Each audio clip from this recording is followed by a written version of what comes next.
Hai semua, selamat datang ke sesi penerangan kita kali ini. Hukum atau peraturan, mesti otak kita terus terbayang sekatan yang ketat. Macam menyusahkan kan? Tapi, macam mana kalau saya beritahu yang kita sebenarnya pandang dari sudut yang salah? Hari ini, kita tak akan tengok hukum ni sebagai satu kongkongan, tapi sebagai satu manual arahan. Satu panduan hidup yang paling komprehensif, paling unggul dan memang dijamin berkesan untuk kita berjaya. Anggap je ini sebagai buku panduan pasti jadi untuk hidup anda. Pernah tak anda terfikir kenapa kita betul-betul perlukan peraturan? Okey, cuba bayangkan macam ni. Katakanlah anda baru je beli satu gadget elektronik yang paling canggih, paling mahal. Adakah anda akan terus tekan je semua butang tanpa baca buku manual dia dulu? Mestilah tak kan? Tak pasal-pasal rosak pula gadget tu. Macam tu jugalah dengan kita. Manusia ni adalah ciptaan yang jauh lebih kompleks daripada mana-mana mesin kat dunia ni. Sebab itulah sangat masuk akal untuk kita pun ada buku panduan sendiri supaya kita boleh fungsi dengan sempurna dan tak rosak di pertengahan jalan. Kita perlukan peraturan untuk pastikan hidup kita lancar dan harmoni. Untuk bantu kita faham manual kehidupan ni hari ini, jom berkenalan dengan panduan kita, Zainab. Cuba tengok Zainab. Penampilannya sangat sopan, lengkap menutup aurat dengan memakai tudung yang manis. Penampilan yang kemas dan teratur macam ni pun sebenarnya adalah sebahagian daripada manual kehidupan yang kita nak bincangkan tu. Okey, supaya penerangan kita hari ini jelas dan teratur, kita ada 4 fokus utama. Pertama, pengenalan manual kehidupan. Kedua, 5 jenis hukum asas. Ketiga, kelebihan taat perintah Allah. Dan yang terakhir, akibat ingkar perintah Allah. Jom kita mulakan. Kita masuk terus ke bahagian pertama, iaitu pengenalan manual kehidupan. Apa sebenarnya yang dimaksudkan dengan perkataan hukum ni? Poin yang paling penting untuk kita faham kat sini adalah definisi dia. Hukum bermaksud ketetapan Allah untuk seluruh kehidupan manusia. Cuba sematkan frasa ni dalam kepada seluruh kehidupan manusia. Ini sangat jelas tau. Ia bukan sekadar pasal solat atau puasa je. Manualnya merangkumi segala-galanya. Dari saat anda buka mata waktu pagi, cara anda berpakaian, cara nak bercakap dengan ibu bapa, sampailah saat anda lelapkan mata waktu malam. Pendek kata, ia sentuh setiap inci kehidupan kita. Seterusnya, di bahagian kedua, kita nak tengok 5 jenis hukum asas yang wujud dalam setiap kategori perbuatan kita. Secara asasnya, ada 5 jenis hukum yang anda kena lekatkan betul-betul dalam minda. 1. Wajib. 2. Sunat.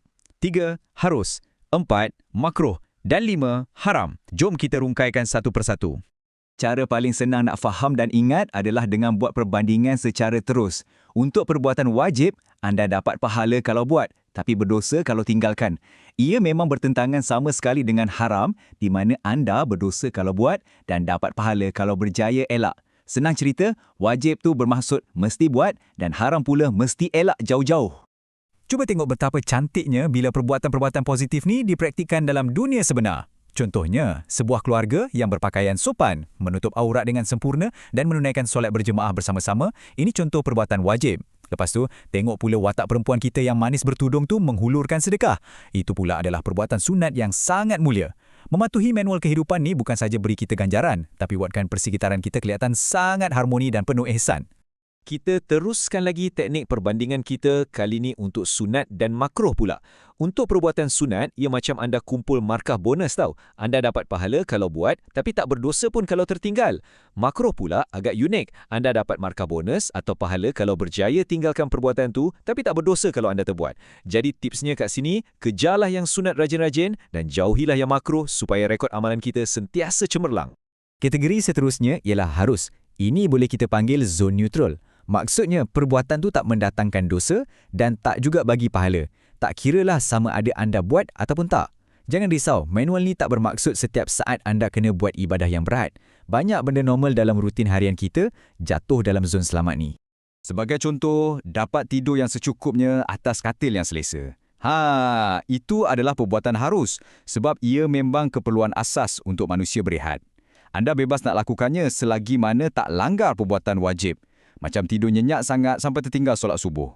Mudah kan? Beralih ke bahagian ketiga, kelebihan taat perintah Allah. Apakah hasil positif yang kita akan dapat kalau ikut arahan? Untuk menyenaraikan segala ganjaran ni, jom kita panggil rakan kita Amin. Lihatlah Amin, penampilannya sungguh kemas. Pakai baju seragam sekolah elok berbutang, siap bersongkok rapi. Dia melambangkan seorang pelajar yang betul-betul hayati manual kehidupannya. Jadi, Amin akan bawa kita faham segala kebaikan luar biasa hasil daripada membuat pilihan yang bijak setiap hari. Dengar betul-betul tahu senarai ni. Anggap je saya macam abang atau kakak yang tengah beri nasihat kat anda. Kalau kita ikut manual ni, pertama, dah sah-sah kita akan dapat pahala dan ganjaran. Kedua, kita akan rasa hati sangat tenang dan hidup dipenuhi keberkatan. Ketiga, sedar tak sedar, segala urusan hidup kita akan jadi jauh lebih lancar. Dan yang paling agung sekali, kita berjaya mendidik diri jadi orang yang baik dan mendapat keredaan Allah. Wah, siapa je yang tak nak semua ni? Betul tak? Namun begitu, di bahagian keempat ni kita kena lihat juga akibat ingkar perintah Allah. Kita kena ambil serius tentang kesan negatifnya. Kesannya memang amat berat. Pertama, individu tersebut mengundang kemurkaan Allah. Kedua, di akhirat kelak sudah pun dijanjikan neraka dan azab balasan. Di dunia pula macam mana? Hidup akan jadi tak teratur dan asyik terpalit dengan macam-macam masalah. Akhir sekali, dari sudut sosial, sudah pasti mereka akan dipandang sorong oleh masyarakat. Walaupun bunyinya ringkas, implikasinya sangat besar untuk kita selalu beringat. Jom kita letak sebelah-sebelah dan bandingkan.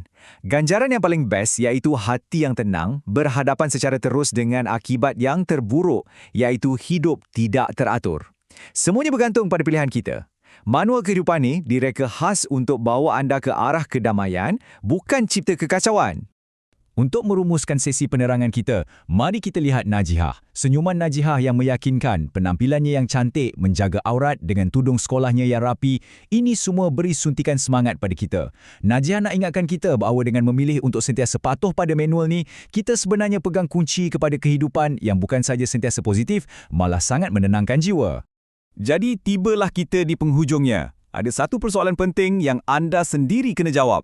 Bagaimanakah anda nak gunakan manual kehidupan ni bermula dari hari ini juga?